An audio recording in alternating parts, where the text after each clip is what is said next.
sommes à notre 31e assemblée plénière et celle-ci est consacrée à l'élaboration du cadre stratégique d'intervention 2023-2025 et du programme d'activité annuel et du budget 2023. Le Haut Conseil du dialogue social, depuis sa mise en place, s'est inscrit dans cette démarche. D'abord une vision. La vision, c'est la bonne gouvernance fondamentalement. Et la bonne gouvernance doit être assise sur une bonne programmation de nos activités. Et c'est pour ça que nous sommes là aujourd'hui, après avoir tenu une session sur l'auto-évaluation du Haut Conseil, c'était également ici à Mbour, à Saly, je pense. Et nous avons aujourd'hui, entre-temps, nous avons fait un atelier sur l'auto-évaluation d'une institution de dialogue social. Aujourd'hui, nous sommes là pour l'élaboration du cadre stratégique d'intervention. Depuis 2015, nous travaillons avec cette méthode pour avoir une plus grande maîtrise sur les résultats à atteindre, sur les défis auxquels les acteurs du monde du travail font face. Mais fort heureusement, nous le faisons avec des conseillers engagés et qui croient en l'institution. Et également toutes les parties prenantes, que ce soit le gouvernement, les organisations patronales et les organisations des travailleurs, nous accompagnent pour la promotion du dialogue social.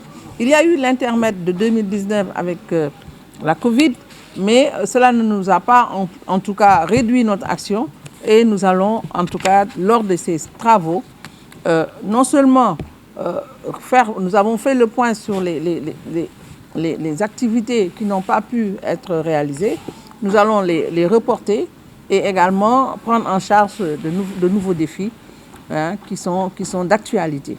La transition écologique, entre autres, la transition technologique également, parce que la Covid-19 a démontré que les méthodes, les relations professionnelles sont également fondées sur d'autres formes de travail. Et tout cela, nous le faisons au moment où le ministère du Travail est en train de se pencher sur la réforme du Code du travail. C'est extrêmement important. Le Haut Conseil du dialogue social est la seule institution nationale tripartite. Le Haut Conseil du dialogue social n'est pas le Conseil économique et social. Le Haut Conseil du dialogue social n'est pas la mégature. Le Haut Conseil du dialogue social tire, si vous voulez, sa force de sa composition tripartite. Ici, nous avons le gouvernement, les employeurs et les travailleurs. Nous allons sans nul doute, je peux vous le confirmer, jouer notre partition.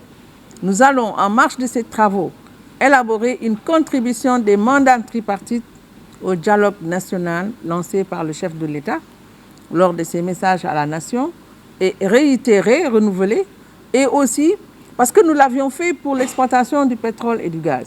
Pour l'exploitation du pétrole et du gaz, en 2018, nous sommes en 2023, c'est maintenant que nous allons exploiter.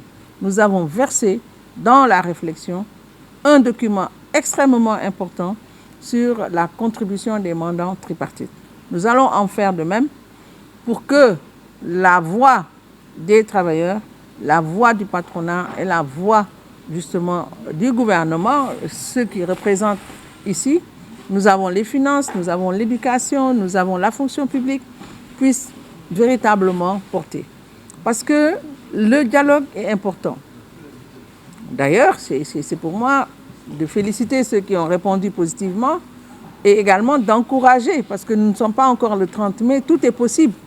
Tout est possible de prendre le train du dialogue, discuter, se concerter pour un Sénégal de paix et de stabilité. Aujourd'hui, tout le monde est inquiet. Tout le monde est inquiet. Nous sommes là, nous ne savons pas ce qui se passe à Dakar. Ce n'est pas normal. Les activités sont arrêtées. Lorsque les procès se tiennent, ce n'est pas également normal. Parce que la liberté d'aller et de venir est consacrée par la Constitution.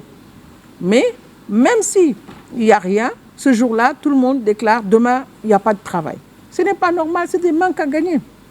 C'est des manques à gagner énormes sur l'économie du pays.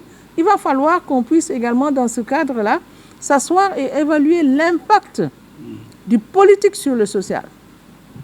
Aujourd'hui, nous sommes à ce stade. Les pays environnants ne sont pas meilleurs que nous. La démocratie est ancrée ici, au Sénégal.